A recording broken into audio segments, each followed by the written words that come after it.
Maknya pun tidak bisa berkata-kata.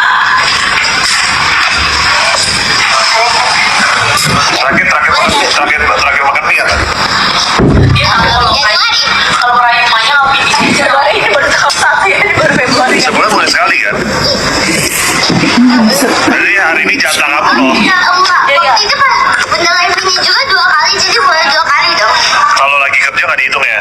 Iya. Aku bolehin. Gimana? Ya udah terakhir tapi satu ya. Terakhir ya satu ya. Ini kan my dad. Bolehin. Terakhir satu ya. Terakhir satu ya.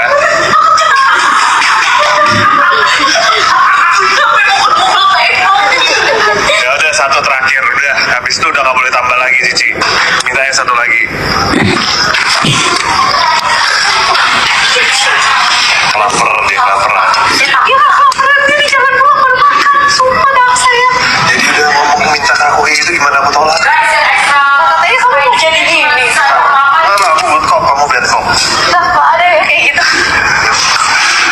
Guys, lihat Cici aja langsung minta nambah ya. Dari kemarin tuh Cici udah kayak nungguin, kita bilang kita mau live besok lagi, dia udah nunggu tadi udah mau tidur. Dia telepon terus dia mau turun, dia mau makan lagi.